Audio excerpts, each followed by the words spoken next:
You got to start somewhere. This is where I'm starting with the power supply rails. Those get riveted on using the flush head rivets. As you can see, flats on the top. We do not make these in color, so I will be touching those up with testers and amps. And the reason those rivets have to be flush is so you can pull the filter past them. As you can see, there's a lot of different types of hardware that put the Corsair 800D together. And if you don't have a good memory, you should probably put them in little separate bags and label them to remind yourself later. But I do have a good memory. Powder coat guys that know what they're doing plug each and every threaded hole with a little silicone dildo. Guys that don't give a fuck, they just powder coat and fill the fucking holes up.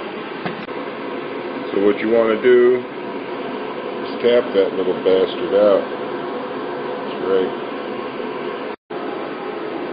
Until it looks like that. You can see the metal threads again. Otherwise, you could risk breaking your screw off when it binds up in the paint. And then you can start screwing on the feet. You want to make sure they're good and tight, because you're going to end up putting the little rubber parts back over. Get them right the first time.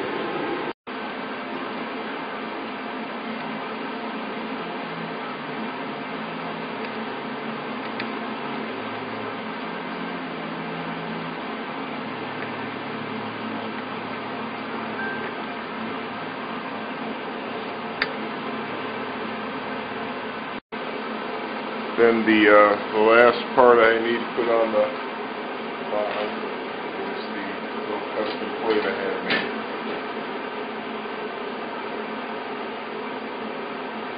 Lays right in there.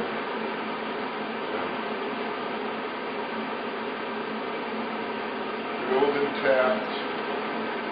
The little lovely black screws.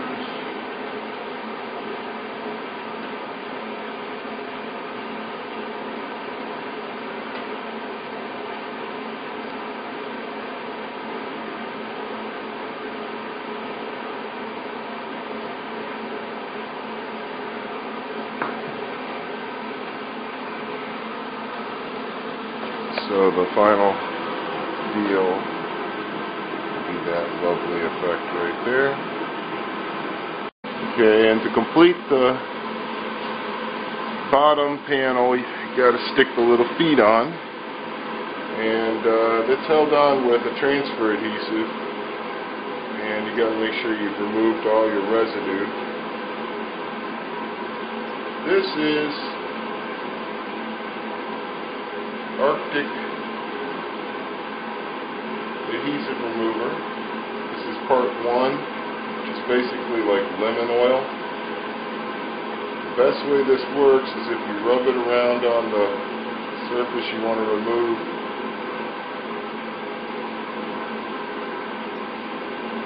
It's actually thermal compound cleaner like you put on your CPU. You can get this kit from Newegg or a lot of other places. Lasts a long time. It's a good thing to have around if you're changing out a lot of CPU coolers, or if you have to remove some adhesives and stickers. This is basically alcohol, so after you've gotten the stuff to come off, I let it work for a while because it's quite cold today. It's about 30 degrees.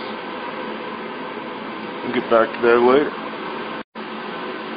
Once it's sat for a while, take a rough cloth, an old piece of towel, rub away at it.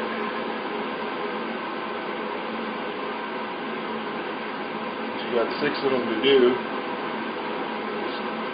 Just 6 of them. Set them aside and move right along. Doesn't take long. But you want to try and get any built-up transfer adhesive off there so you have a nice, smooth surface. Put that on as best you can. Okay, the next deal is just to make sure that you got none of that citrus oil left on there, so you just put a dab of this part 2 of the Arctic Clean, which is really just nothing but alcohol. You want to use a different rag, a clean rag, and it should feel really grabby when you're cleaning it. It should feel like it's a non-skid surface by the time you're done. That means your glue is going to stick.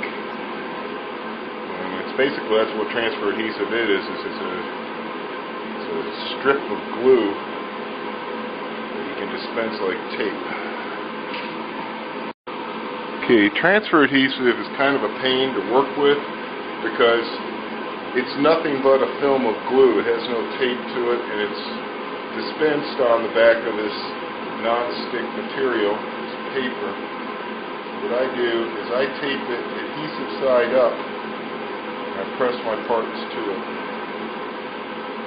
Just a little trick or technique or whatever you want to call it. I leave enough space in between that I can trim.